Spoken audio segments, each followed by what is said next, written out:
Ny raha dora falimanana dia nanome sosikevitra sy nanome hanatranatra ho an'ny tanora malagasy namany satria mendrika ho an'ny tanora malagasy ny hisitraka zavatra tsara ary indrindra adidy ho azy ihany koa ny mananatranatra ny tanora malagasy namany. Ary nanambara ihany koa izy fa hoe ny rano no fanafody tsara indrindra amin'ny vatan'olombelona sy ny fanajariana ny fanahy ihany koa dia mandroso asina hoy Rado Rafalimanana.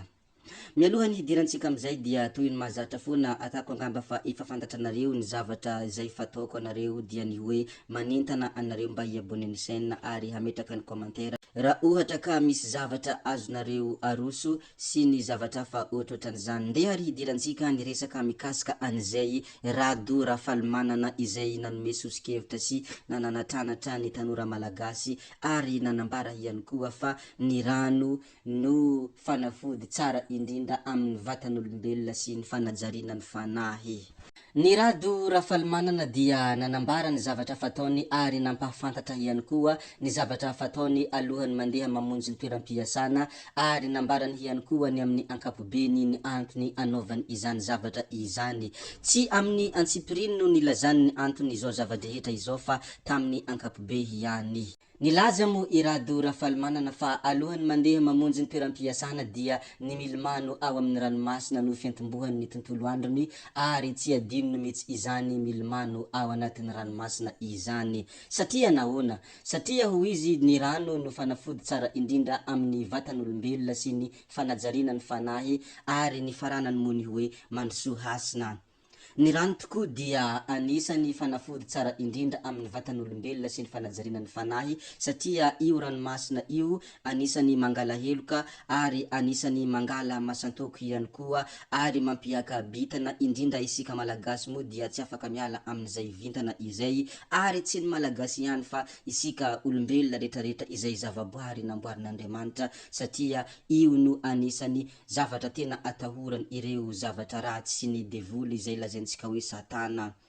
Raha vantany vao nandroka devoly tamin'olona anankiray Jesosy tamizany fotoana zany raha araky ny tantara ao anaty boky dia nampisafidiany Jesosy ny fanahy ratsy tao amin'ny olona hoe alefako eny an-dranomasina sa alefako eny amin'ny kisoa dia namaly ilay fanahy ratsy hoe azafady toboko fa alefaso eny amin'ny kisoa aho. Izany dia midika fa matahotra ny ranomasina ny fanahy ratsy ary matahotra ny hery izay ao anatiny izany ranomasina izany. Nohon' zany dia tsara foana ny miseky amin'ny ranomasina alohany handeha hanao zava-drehetra, alohany handeha hanao izao rehetra izao satria iny no mba ahafahana ahazo fitahina ary tsy anterany izay ratsy izay. Ka mety izany indrindra no nilazany Rado Rafalimanana hoe alohany mandeha mamonjy toeram-piasana dia milomano ao amin'ny ranomasina no fiantombohany ny tontolo androko ho izy. Rano ho izy no fanafody tsara indrindra amin'ny vatan'olombelona sy ny fanajariana ny fanahy. Tsapako tokoa. Rehefa vita moa iny fanambarana izay nataony Rado Rafalimanana iny dia nanome sosikevitra ho an'ny tanora malagasy izy ary nanambarambara ihany koa ny tokony ataon'ny tanora malagasy amin'ity fiainana izay efa sarotra ity. Hoy Rado Rafalimanana tamin'ny tanora malagasy: ry tanora malagasy, miezaha manangona fahazavariana amin'ny rendrarendra ary miezaha isika mivoaka any Madagasikara na dia andro vitsy fotsiny aza. Tsy dio ny firenena hafa mba ahafahanao mampivelatra ny saina ary matanjaka io passeport malagasy io ary maro ny firenena azon'io tsidihina tsy mila visa. Izany no sosikevitra izay nomeny Rado Rafalimanana ho antsika malagasy, mila mivoaboaka fa tsy mipetraka fotsiny ato anatin'ny Madagasikara fa mety tsy dia mampivoatra saina loatra. Milaza foana isika hoe tsy manana ny ampy kanefa raha vola lany amin'ny toka sy giara sy ny katy ary ireo fandanina amin'ny fivoahan'alina dia ahafahanao mitsidika firenena maro na etsy Afrika Atsimo fotsiny, hoy Rado Rafalimanana.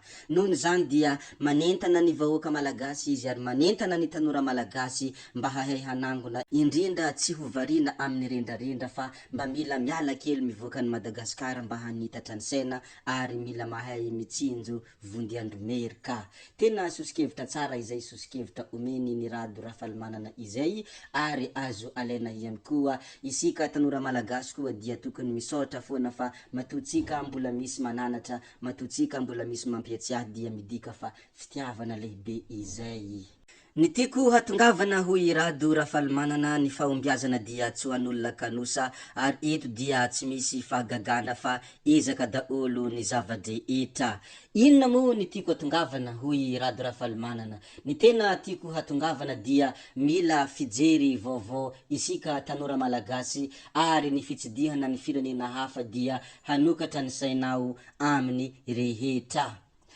Mandrosoa hasiny izany moa ny terme izay fataony Rado Rafalimanana raha vantany vao manao fanambarana na raha vantany vao manao ny publication. Mandrosoa hasina hozy izy, ary izany dia anisany mampiavaka ny malagasy, ary anisany maha malagasy ny malagasy ihany koa ny fomba fiteny hoe mandrosoa hasina. Ny hasina dia avy amin'ity taninjanaka ity, ary isika malagasy dia masina satria ny tanintsika dia tany masina.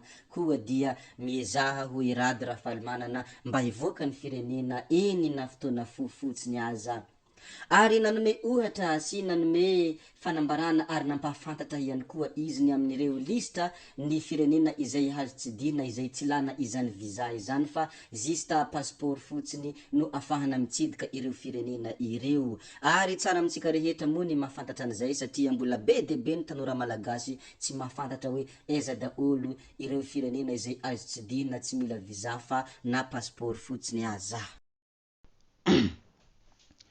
Ry tanora malagasy hoy Rado Rafalimanana dia ireto daolo ny lisitra ny firenena izay azonao tsidihana.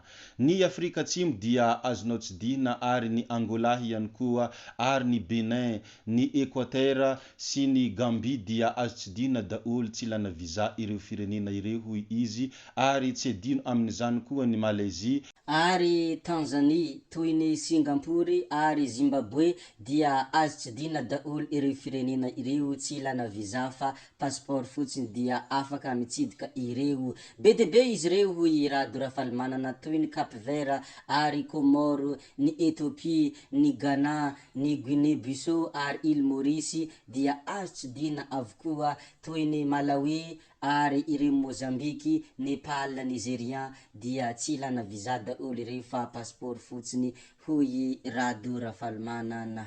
Ary ireo zay niteneniko rehetra ireo izy dia misy fotsiny hoe visa à l'arrivée, ary zavatra tsy sarotra izany. Koa dia manintana ny tanora malagasy mba hivoaka ny firenena na fotoana vitsivitsy fotsiny, ary mba hampiova ny fotom-pisainana izany, indrindra mba hahazo ny volon-tany hafa, mba hafahanao hanana ny herim-po indray raha vantany vao miverina eto Madagasikara, ary hanana fijery somary lavilavitra kokoa. Ary ny marina tokoa raha ohatra ka mipetraka ato Madagasikara fotsiny isika dia tsy mahita hevitra, ary ilan'ny fotoana mandinika ity fijaliana sy ny asarotam-piainana ity ka tsy mahatratra ny eritreritra lavitra, ka izay indrindra no tena antony ilana ny fivoahana ny firenena mba hahita ny rivo-baovao, ary indrindra mba hanova ny fotom-pisainana izay efa niainana tato nandritra ny taona maromaro.